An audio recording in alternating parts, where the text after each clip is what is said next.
धेरै वर्ष पहिले काठमाडौँ उपत्यकामा शक्तिशाली राजा प्रताप मल्लको शासन थियो। एक दिन उसको जीवनमा ठूलो दुखद घटना भयो।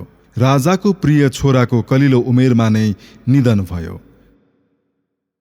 जसले उनलाई गहिरो शोकमा पार्यो। आफ्नो राज्यको सम्पत्ति र भव्यताको बावजुद राजाको मन शान्त भएन।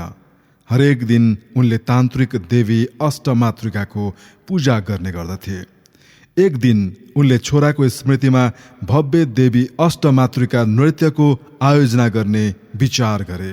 उक्त कार्यको लागि सर्वप्रथम बाजा धुन बनाउने निर्णय गरे र देशका उत्कृष्ट संगीतकारहरूलाई बोलाई देवी नृत्यलाई जागृत गर्ने धुन बनाउन आदेश दिए। धेरै दिनसम्म पनि उनीहरूमध्ये कोही पनि उत्तम धुन बनाउन समर्थ भएन। एक रात भगवान शिव नाट्यश्वरको रूपमा राजाको सपनामा आई दर्शन दिनुभयो। भगवानले राजालाई एक विद्वान संगीतकार नाट्यश्वरको परम भक्त उत्तर दिशामा बसेको र त्यही खोज्न सुझाव दिए। राजा बिउजिए र तत्काल आफ्नो सेनापतिलाई बोलाई सबै कुरा बताए। भगवान नाट्यश्वरले भने झैं उत्तर दिशातर्फ खोज्न आदेश दिए र उक्त संगीतकारसँग पनि भेट भयो। उनले धुन बनाउन राजाको सन्देश पाए र खुसी भई दिन रात नभनी दैवीय धुन बनाउन मग्न भए। संगीतकार नाट्यश्वरको प्रार्थना गरी देवी नृत्यको ध्यानमा लीन भए। त्यसबेला उपत्यका मनसुनले ढाकिएको थियो। आकाश बिजुली चम्कदै ठूलो स्वरमा मेघ गर्जदै थियो र बेला बेला पानी पनि पर्दै थियो। त्यसैबीच उनलाई धुन सिर्जना गर्ने प्रेरणा मिल्यो, जुन पानीको थोपा जस्तै र ठूलो मेघ गर्जे जस्तै बाजा थियो र साथसाथै अत्यन्तै मनमोहक घिनिनाङ घिनिनाङ घिनिनाङ। धुन तयार भयो। संगीतकार राजदरबारमा उपस्थित भए। संयोगले त्यस दिन गथामुगा चर्य थियो।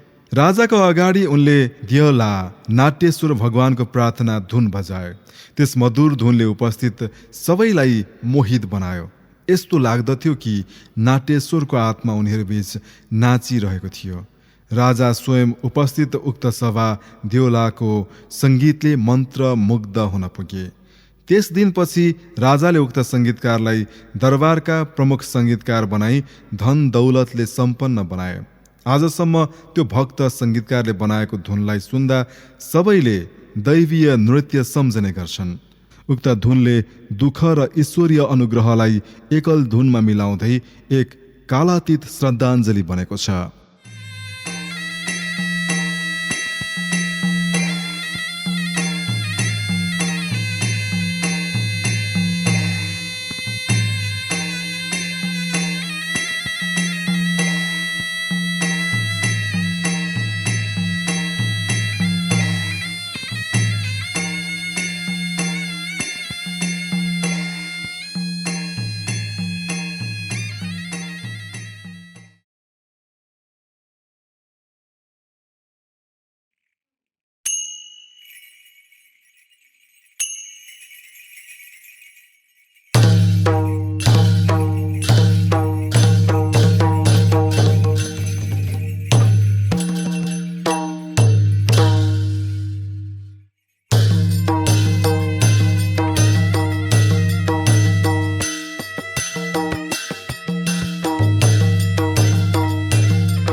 जेनेको जेना भने टीबाटै लिने हो क्या यो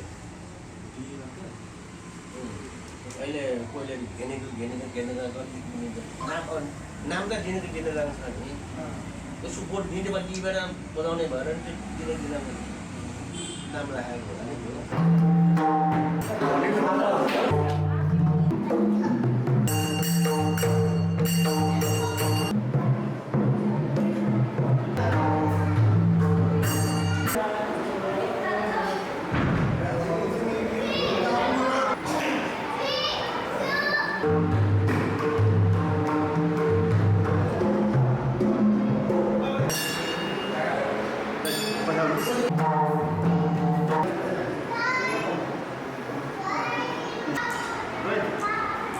Sunday.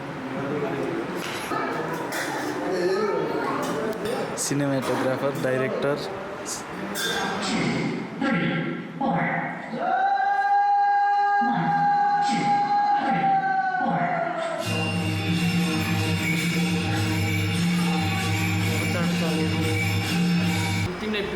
The 1, 2, 3, go. 1, 2, 3, 4.